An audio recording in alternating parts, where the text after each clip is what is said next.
Miren, mis queridos, durante mucho tiempo viví tranquilo pensando que estaba bien, que mi presión fuera de 160/90. Es normal para la edad, decían algunos. Yo, con mis 72 años bien vividos, lo creía firmemente. Al fin y al cabo, ¿no es cierto que conforme envejecemos algunas cosas cambian? Pero fíjense qué interesante lo que me pasó el año pasado cuando fui a mi consulta de rutina. Estaba ahí sentado en el consultorio de la doctora Guadalupe, una médica joven pero muy atenta, cuando me midió la presión y puso una cara de preocupación que me intrigó. «Don José», me dijo, «necesitamos hablar sobre su presión arterial». Fue ahí donde comenzó mi viaje de descubrimientos. La doctora me explicó con toda la paciencia del mundo que eso de la presión alta es normal para la edad es un gran error. Usó una comparación que nunca olvidé. Si usted tuviera un coche antiguo, pero bien cuidado, querría que funcionara de la mejor forma posible, ¿no? Aunque sea más viejo, necesita estar bien ajustado para no dar problemas. Eso tuvo todo el sentido para mí. Recuerdo como si fuera hoy cuando tomó una hoja de papel y me dibujó los vasos sanguíneos, explicando que son como las mangueras de mi jardín. Sí, porque me encanta cuidar mis plantas. Si la presión del agua está muy fuerte, la manguera puede no aguantar y reventar. Con nuestros vasos sanguíneos es lo mismo. Fue ahí cuando entendí por qué tantos de mis amigos del club de jubilados habían sufrido derrames o problemas del corazón. La presión alta que ellos creían normal estaba causando daños silenciosamente. La doctora Guadalupe me explicó que lo ideal es mantener la presión por debajo de 150/90, incluso para nosotros, los más experimentados. Confieso que me asusté un poco al principio. Pensé, ¿y ahora? ¿Cómo voy a hacer para controlar esto? Pero ¿saben qué descubrí? Que no es ningún bicho de 7 cabezas. Empecé a hacer algunos cambios simples en mi rutina. Lo primero que cambié fue mi desayuno. Antes me encantaba ese pan blanco con mantequilla y una taza bien llena de café fuerte. Ahora lo cambié por un pan integral con queso fresco y empecé a tomar té verde. Al principio se me hizo raro, claro, pero hoy en día hasta lo prefiero así. También empecé a hacer caminatas en el parque cerca de casa, nada muy exigente. Empecé con 10 minutitos, luego 15 y hoy ya puedo caminar por media hora. Siempre me encuentro con doña Conchita, que también cuida su presión, y vamos platicando mientras caminamos. Es un momento que se volvió sagrado en mi día. Lo más interesante es que empecé a medir mi presión en casa. La doctora Guadalupe me enseñó bien cómo hacerlo. Compré un aparato digital, de esos modernos, ¿saben? Todos los días por la mañana, después del desayuno, la mido y la anoto en una libretita.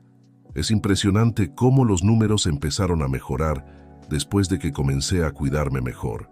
El otro día, estaba en el cumpleaños de mi nieto más chico, Pedrito, y me di cuenta de que podía jugar con él sin cansarme tanto como antes. Mi hija hasta comentó lo más dispuesto que estaba. Es verdad, desde que empecé a cuidar mejor mi presión, me siento con más energía y duermo mejor también. ¿Y saben qué es lo más gratificante? Ver que puedo ser ejemplo para otros amigos de mi edad. En el centro comunitario donde juego dominó los miércoles, siempre hay alguien preguntando cómo logré controlar mi presión. Les cuento mi historia, explico lo que aprendí, y ya vi a varios amigos empezando a cuidarse mejor también. La verdad es que nosotros, que ya hemos vivido tanto, merecemos tener calidad de vida. No es porque tengamos más edad que debamos aceptar la presión alta como algo normal. Como dice mi nieta Ana, que está estudiando medicina, abue, la edad es solo un número, lo que importa es cómo nos cuidamos. Hoy, cuando miro hacia atrás, agradezco aquella consulta con la doctora Guadalupe. Fue un parteaguas en mi vida. Mi presión está controlada. Me siento más dispuesto. Y lo mejor, sé que estoy cuidando mi salud de la manera correcta. No es porque seamos mayores que debamos aceptar menos que lo mejor para nuestra salud. ¿Y saben una cosa? Me encanta ver la cara de satisfacción de la doctora Guadalupe cuando voy a las consultas ahora. Siempre dice que soy un ejemplo para otros pacientes. Eso me llena de orgullo y me motiva a seguir cuidándome cada vez mejor. Mis amigos, necesito contarles algo que pasó con mi gran amigo Humberto, que me hizo entender aún más sobre la importancia de cuidar la presión arterial. Humberto es mi compañero de jardín comunitario desde hace más de 15 años. Tiene un conocimiento increíble sobre orquídeas y siempre me enseñó mucho sobre el cultivo de estas flores delicadas. Fue en una mañana de sábado del año pasado. Estábamos los dos cuidando las plantas, como hacíamos cada semana, cuando me di cuenta de que estaba hablando un poco enredado. De repente, la regadera se le cayó de la mano y la mitad de su cara parecía medio caída. En ese momento, recordé una plática que había escuchado en el centro de salud sobre señales de derrame cerebral. No perdí tiempo. Llamé a la ambulancia inmediatamente. Gracias a Dios, Humberto fue atendido rápidamente y se recuperó bien. Pero ese susto nos enseñó mucho. Durante las visitas que le hice en el hospital, conocí al doctor Javier Sánchez, un médico especialista que estaba atendiendo el caso. Fue él quien nos explicó algo muy interesante. Las personas de origen asiático, como Humberto, tienen una tendencia mayor a tener derrames cerebrales cuando tienen presión alta. El doctor dibujó en un papel para explicarnos mejor. Mostró que mientras algunas personas tienen más probabilidades de tener problemas en el corazón, otras tienen más riesgo de derrame cerebral. En el caso de los asiáticos, como Humberto, el riesgo de derrame es mucho mayor. Fue ahí cuando entendí por qué la presión alta es llamada asesina silenciosa. Va dañando los vasos sanguíneos sin que nos demos cuenta. Recuerdo que el doctor Sánchez nos contó sobre un estudio que él mismo había hecho, siguiendo a personas de nuestra edad, entre 60 y 80 años. Descubrió que medir la presión en casa es súper importante. Como él dijo, en el hospital todos se ponen nerviosos, la presión sube. En casa relajados la medición es más real. Humberto entonces empezó a medir su presión todos los días y yo empecé a hacerlo junto con él. Nos volvimos compañeros en esta misión también. Compramos aparatos iguales y todos los días, después de cuidar el jardín, nos sentamos, tomamos un té verde que aprendimos que hace bien y medimos la presión. Se volvió nuestro ritual. Una cosa interesante que descubrimos es cómo cada persona es diferente. Por ejemplo, la presión de Humberto siempre fue un poquito más baja que la mía, incluso antes del derrame. El doctor Sánchez explicó que eso es normal. Cada uno tiene su patrón. Lo importante es mantener un control regular y estar atento a los cambios. Después del susto con Humberto, formamos un pequeño grupo en el jardín comunitario. Todos los jueves, además de intercambiar plantas, intercambiamos información sobre salud. Hay gente de todos los orígenes, japoneses, chinos, mexicanos, italianos, y cada uno cuenta su experiencia. Es increíble cómo aprendemos unos de otros. Una historia que me marcó fue la de doña Yolanda, que había perdido a su hermana por un derrame hace algunos años. Ella siempre decía que si hubiera conocido antes las señales de alerta y la importancia de controlar la presión, tal vez su hermana aún estaría aquí. Por eso, ahora se asegura de compartir información con todos. Lo más bonito de todo esto es ver cómo nuestra comunidad se fortaleció. Ahora, además de cuidar las plantas, nos cuidamos unos a otros. Cuando alguien falta al jardín, pronto vamos a verificar si todo está bien. Hasta creamos un grupo en WhatsApp. Imagínense, nosotros, todos arriba de los 70, súper conectados. La nieta de Humberto lo creó para nosotros y lo usamos para recordarnos unos a otros de medir la presión y tomar los medicamentos. La semana pasada hicimos una fiesta en el jardín para celebrar un año desde el derrame de Humberto. Pero no era una fiesta triste, no. Era una celebración de la vida y del aprendizaje. Cada uno llevó un platillo saludable. Aprendí recetas deliciosas que ayudan a controlar la presión. Doña Yolanda llevó un sushi de verduras. Yo hice una tarta integral de pollo con romero de nuestro jardín y el propio Humberto preparó un té verde especial con flores de jazmín. Durante la fiesta, Humberto dio un discurso emocionante. Dijo que, a pesar del susto del derrame, estaba agradecido porque eso hizo que toda nuestra comunidad se uniera aún más y aprendiera a cuidarse mejor. Como él mismo dijo, cada planta del jardín necesita un cuidado diferente, así como cada uno de nosotros. Lo importante es conocer los riesgos y saber cómo cuidarse. ¿Y saben qué es lo que más me emociona? ver que nuestra experiencia está ayudando a otras personas. El centro de salud del barrio hasta nos invitó a dar un testimonio en un grupo de hipertensos. Imagínense, nosotros que antes ni sabíamos bien sobre la presión alta, ahora ayudando a otros a entender mejor sobre la salud. No se imaginan la sorpresa que tuve cuando, después del episodio de Humberto, el doctor Sánchez me invitó a participar en una investigación que estaba haciendo. Yo, que siempre fui un simple jardinero jubilado, de repente me vi formando parte de un estudio científico importante. Déjenme contarles cómo fue esta experiencia increíble. Todo comenzó cuando el doctor Sánchez visitó nuestro jardín comunitario.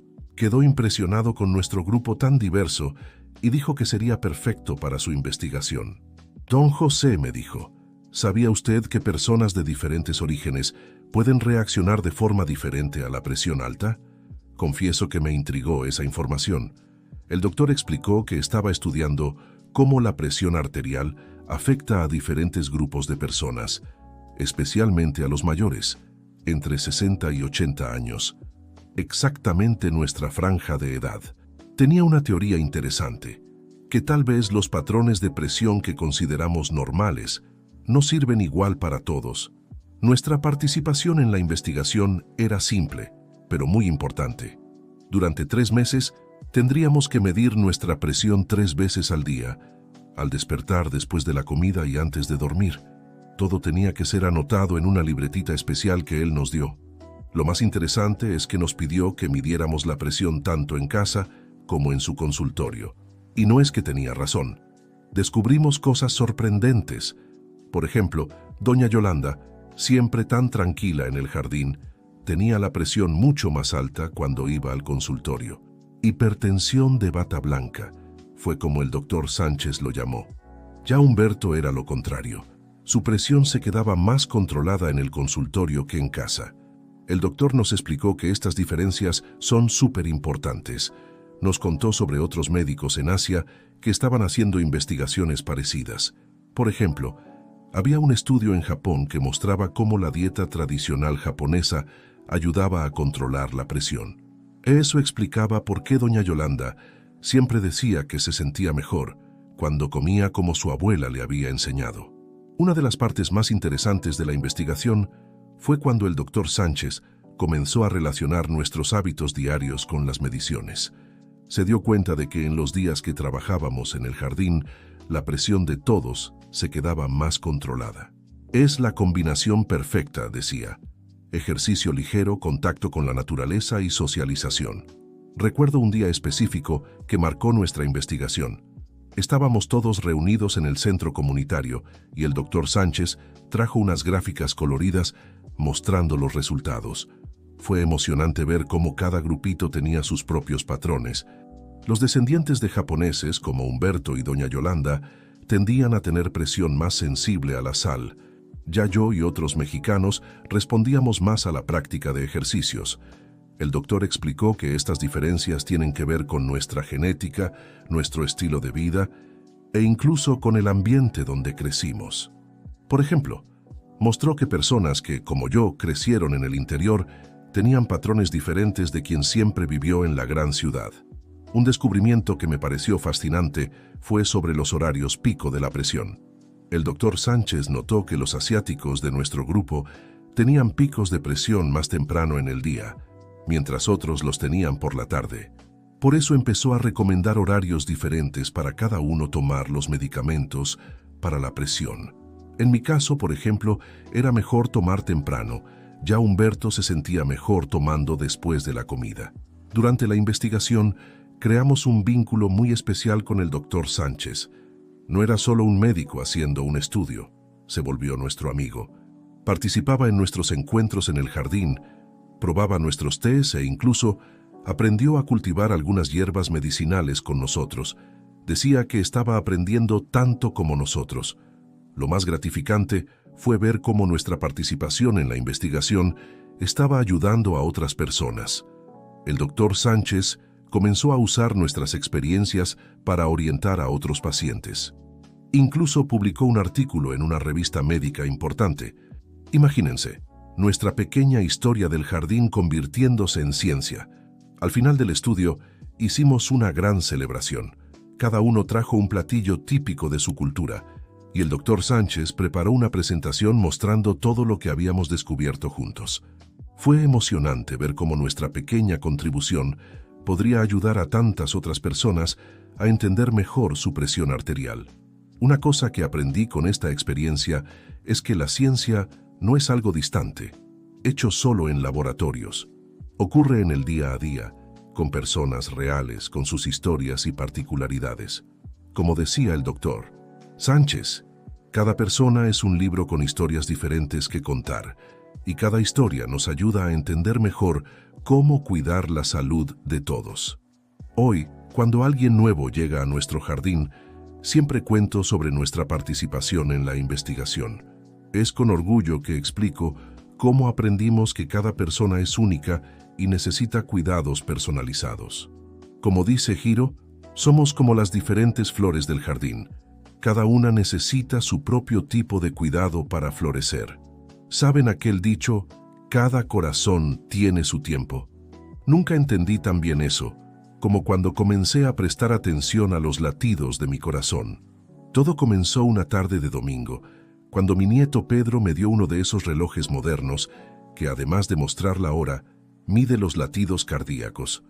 Al principio, confieso que me asusté un poco. El reloj mostraba que mi corazón latía 62 veces por minuto y yo pensaba que era poco. Después de todo, siempre había escuchado que lo normal era entre 60 y 100 latidos. Corrí a llamar a mi hija Ana, la que está estudiando medicina. Todo preocupado. Fue entonces que ella me dio una lección que nunca olvidaré. «Papá», dijo, «cada corazón tiene su propio ritmo, así como cada persona tiene su manera de bailar». Y comenzó a explicarme sobre la frecuencia cardíaca de una manera que incluso yo, con mis 72 años, pude entender perfectamente. Primero, me explicó que mis 62 latidos por minuto eran en realidad una muy buena señal. Significa que tu corazón está fuerte, papá. Es como un motor bien regulado, que no necesita hacer tanto esfuerzo para funcionar. ¿Y saben por qué mi corazón estaba así? Por causa de mis caminatas diarias en el jardín comunitario. Pero la historia se vuelve aún más interesante. En una de nuestras reuniones en el jardín, comenzamos a comparar nuestros latidos cardíacos. Ahora todos habían recibido relojes de sus nietos. Se había vuelto una moda. Doña Cecilia, que nada 3 veces por semana, tenía 58 latidos por minuto. Ya el señor Alberto, que acababa de comenzar a hacer ejercicio, estaba en 85. Fue cuando decidimos hacer un experimento divertido. Durante una semana, anotamos nuestros latidos en diferentes situaciones. Por la mañana al despertar, después de trabajar en el jardín, cuando veíamos televisión e incluso cuando jugábamos dominó. Los descubrimientos fueron fascinantes. Por ejemplo, descubrí que mi corazón latía más rápido los jueves por la mañana, justo el día que cuidaba los rosales, que exigía más esfuerzo. Doña Yoko notó que sus latidos se calmaban cuando practicaba tai chi en el jardín, y Hiro notó que su corazón se tranquilizaba cuando regaba las orquídeas. Pero no todo fueron flores en nuestro experimento. El señor Manuel, uno de nuestros amigos más queridos, notó que su corazón casi no cambiaba de ritmo, incluso después de moverse en el jardín. Preocupados, insistimos en que consultara a un médico. Fue una decisión que cambió su vida. Descubrieron que tenía un bloqueo en las arterias y necesitaba tratamiento. Ana, mi hija, se interesó tanto en nuestra investigación que pidió usar nuestros datos en un trabajo de la facultad. Ella explicó que éramos un ejemplo perfecto de cómo la frecuencia cardíaca puede variar entre personas diferentes, pero saludables. Es como una orquesta, decía. Cada instrumento toca a su tiempo, pero juntos hacen una música armoniosa. Uno de los descubrimientos más interesantes fue sobre el sueño. Comenzamos a medir nuestros latidos antes de dormir y al despertar. Notamos que quienes tenían una buena noche de sueño despertaban con el corazón más calmado. Fue entonces que doña Cecilia tuvo la idea de comenzar un grupo de relajación antes de dormir, cada uno en su casa, pero conectados por el grupo de WhatsApp. Cada noche, a las 9 en punto, nos enviábamos mensajes unos a otros con nuestros números del corazón y consejos de lo que hacíamos para relajarnos. Doña Yoko enseñó ejercicios de respiración japoneses. Yo compartí mis técnicas de jardinería mindfulness y Hiro nos presentó la meditación Zen. Un día, recibimos una visita especial en el jardín, un cardiólogo amigo de mi hija. Quedó impresionado con nuestro conocimiento sobre frecuencia cardíaca y nos enseñó algunas cosas más interesantes. Por ejemplo, que el corazón saludable es aquel que sabe bailar, a veces más rápido, a veces más despacio, dependiendo de lo que estemos haciendo. También nos enseñó sobre las señales que no debemos ignorar. Si el corazón está muy acelerado sin motivo, muy lento cuando hacemos ejercicio, o si sentimos palpitaciones frecuentes, es hora de buscar ayuda médica. Como él dijo, el corazón nos habla todos los días. Necesitamos aprender a escuchar lo que está diciendo. Una cosa que me marcó mucho fue cuando explicó sobre la relación entre frecuencia cardíaca y emociones. En los días que me quedaba ansioso esperando noticias de mis nietos que viven lejos, mi corazón latía más rápido. Cuando estaba en el jardín, tranquilo entre mis plantas, se calmaba. Aprendí que cuidar el corazón no es solo hacer ejercicio, es cuidar también nuestras emociones. Hoy en día, nuestro grupo del jardín se volvió una referencia en el centro de salud del barrio. Las enfermeras siempre mandan a los pacientes mayores a conversar con nosotros, para aprender sobre frecuencia cardíaca de una manera simple y práctica. Como dice Hiro, no necesitamos ser médicos para entender nuestro corazón, solo necesitamos prestarle atención con cariño y respeto. ¿Y saben cuál es la mejor parte de toda esta historia? Ver cómo cada uno del grupo aprendió a conocer mejor su propio cuerpo. Bromeamos diciendo que nos volvimos especialistas en corazón, no por la teoría, sino por la práctica diaria de escuchar y entender nuestros latidos. Mis amigos, si hay una cosa que aprendí en todos estos años, es que cambiar un hábito no es fácil, pero a veces es necesario. Y fue así como el té verde entró en mi vida, reemplazando mi amado cafecito. Déjenme contarles esta historia, porque cambió no solo mi salud, sino la de todo nuestro grupo del jardín. Todo comenzó cuando la doctora Martínez, ¿se acuerdan de ella? La médica que me alertó sobre la presión alta, sugirió que cambiara mi café por té verde. Confieso que al principio arrugué la nariz. El café había sido mi compañero fiel por más de 60 años. Todos en mi familia eran así. Se despertaban e iban directo a hacer ese cafecito fuerte, con un aroma que se esparcía por toda la casa. «Doctora», le dije, «no sé si puedo vivir sin mi café». Ella sonrió y me contó algo interesante. El té verde tiene sustancias llamadas catequinas y EGCG, nombre complicado que escribió en un papel para mí, que ayudan a bajar la presión y además combaten la inflamación en el cuerpo. Es como si fuera una pequeña medicina natural, explicó. Pero lo que realmente me convenció fue cuando habló del colesterol. Yo siempre había tenido ese problema, ¿saben? Y ella me explicó que el té verde ayuda a disminuir esa grasita que se acumula en las arterias. Fue entonces que decidí darle una oportunidad al tecito. Al principio confieso que fue difícil. El sabor era diferente, más suave. Pero, ¿saben quién me ayudó en este cambio? Doña Yoko. Ella me enseñó la manera correcta de preparar el té verde. Don José decía, no se puede usar agua hirviendo, hay que esperar a que se enfríe un poquito, y tampoco se puede dejar la hoja mucho tiempo en el agua si no se pone amargo. Una cosa interesante sucedió durante esta transición. Me di cuenta de que después de cambiar el café por el té verde, esa agitación que sentía por la mañana disminuyó. ¿Saben ese temblorcito en la mano que yo creía normal? Desapareció. Y lo más impresionante, comencé a dormir mejor por la noche. Hiro, que ya era fan del té verde desde hace años, me enseñó diferentes tipos. Está el sencha, que es el más común, el yokuro, que es más especial, e incluso el matcha, que es ese té verde en polvo que se vuelve una espuma verdecita, cada uno con su manera especial de preparar y su sabor único. Pronto, nuestro jardín comunitario se convirtió en un verdadero club del té. Comenzamos a plantar hierbas para mezclar con el té verde, menta, limoncillo, hierba luisa. Doña Cecilia tuvo la idea de hacer una ceremonia del té cada semana, donde cada uno traía su mezcla favorita para compartir. Fue en una de esas ceremonias que el señor Alberto compartió su experiencia con el café. Él tenía presión alta grave, estadio 3, como lo llaman los médicos, y seguía tomando varias tazas de café al día. Después de un susto con la presión muy alta, decidió seguir nuestro ejemplo y cambió al té verde. En pocos meses, su presión comenzó a estar más controlada. Pero ¿saben qué es lo más interesante? Descubrimos que no necesitábamos abandonar completamente el café. La doctora Martínez explicó que una taza pequeña al día no hace daño para quien tiene la presión controlada. El secreto es no exagerar.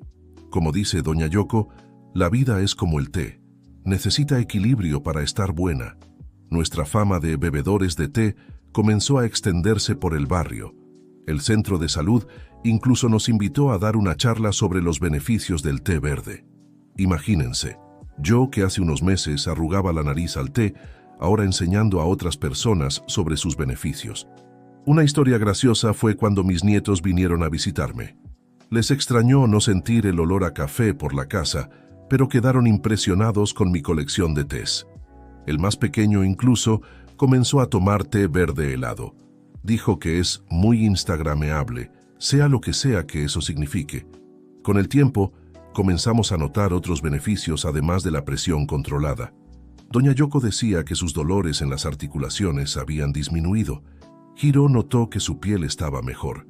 Y yo, bueno, además de la presión más controlada, noté que esa sensación de hinchazón que tenía después del almuerzo simplemente desapareció. Incluso creamos un rinconcito especial en el jardín solo para nuestra hora del té. Pusimos un banco cómodo debajo de un árbol, una mesita con una tetera eléctrica, regalo de nuestros hijos que se alegraron con nuestra nueva rutina saludable, y varias tacitas bonitas que cada uno fue trayendo. Un día de estos, la doctora Martínez pasó por allí y quedó encantada con nuestra transformación. Dijo que éramos el ejemplo perfecto de cómo pequeños cambios pueden hacer una gran diferencia en la salud. Ustedes no solo mejoraron la presión, dijo, sino que crearon una comunidad de apoyo y bienestar. ¿Y saben qué es lo más bonito? Ver cómo este cambio afectó a nuestras familias también. Mi hija comenzó a tomar té verde después de ver que mi presión mejoró. El hijo de Hiro instaló un rincón de té en su oficina, y los nietos de doña Cecilia ahora piden té verde helado en lugar de refresco. Como siempre digo, nunca es tarde para cambiar un hábito, especialmente cuando ese cambio trae tantas cosas buenas a nuestra vida. El café todavía tiene su lugar especial en mi corazón. Tomo una tacita de vez en cuando, como un postre especial. Pero el té verde, ese se volvió mi compañero de todas las horas. Mis queridos amigos, después de tanto aprender sobre presión, corazón y té verde, me di cuenta de que el secreto de una vida saludable está en las pequeñas elecciones que hacemos todos los días. Les voy a contar cómo nuestro grupo del jardín transformó completamente nuestra manera de vivir. Todo comenzó cuando decidimos crear lo que llamamos Proyecto Vida Nueva. La idea era simple. Cada semana nos enfocábamos en mejorar un aspecto diferente de nuestra rutina. Comenzamos por la alimentación. Claro, doña Cecilia, que siempre fue una excelente cocinera, sugirió que hiciéramos un libro de recetas saludables. Cada uno contribuía con sus especialidades, pero con una regla. Tenía que ser algo nutritivo y bueno para el corazón. Fue así como descubrí que el pan integral casero podía ser tan sabroso como el tradicional, y que los condimentos naturales dan mucho más sabor que la sal. Nuestra huerta comunitaria ganó aún más importancia. Además de las flores, comenzamos a plantar más verduras y condimentos. Hiro nos enseñó a hacer un cantero vertical de hierbas aromáticas, romero, albahaca, orégano, todo fresquito para condimentar nuestras comidas sin necesidad de tanta sal. Los ejercicios físicos se volvieron una fiesta. Comenzamos con caminatas suaves por el jardín, luego expandimos a Tai Chi con doña Yoko e incluso clases de baile.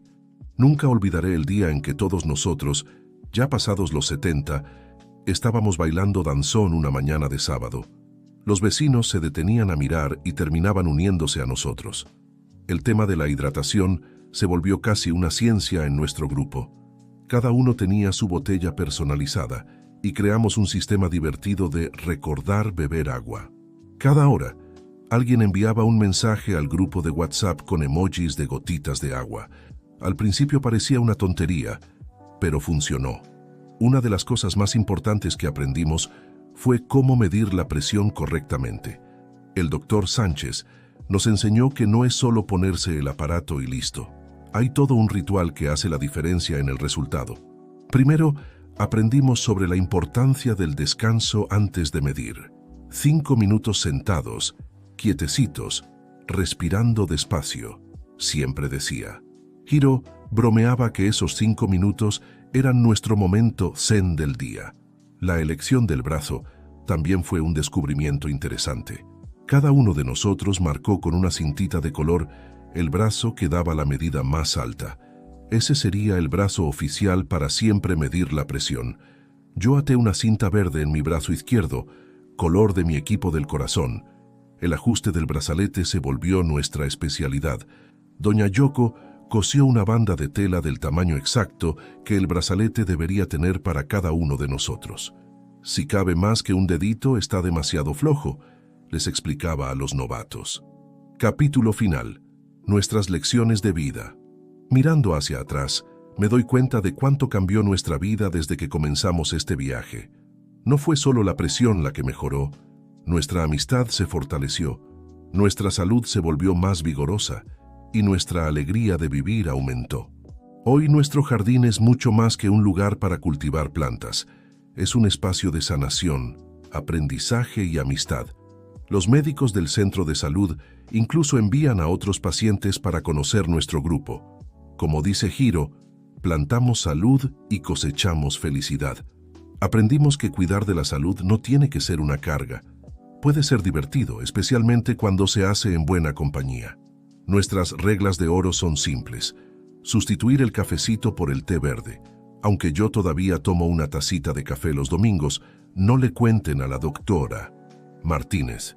Medir la presión regularmente, siempre en el mismo brazo y con calma. Mantener el cuerpo en movimiento, aunque sea solo cuidando del jardín. Comer comida de verdad, sin mucha sal, pero con mucho sabor. Y lo más importante, cultivar buenas amistades y sonreír mucho. La semana pasada, durante nuestra ceremonia del té semanal, doña Cecilia dijo algo que tocó mi corazón. No solo estamos aumentando nuestra expectativa de vida, estamos aumentando nuestra alegría de vivir. Y es así como quiero terminar esta historia, con la certeza de que nunca es tarde para comenzar una vida más saludable, y que el secreto no está en grandes cambios, sino en los pequeños cuidados diarios. Como nuestras plantas del jardín, necesitamos atención constante, cariño y paciencia para florecer. Y recuerden siempre, la presión alta no es normal de la edad. Es una señal de que necesitamos cuidarnos mejor. Con las herramientas correctas y buena compañía, podemos tener una vida plena y saludable a cualquier edad. Con cariño, José del Jardín.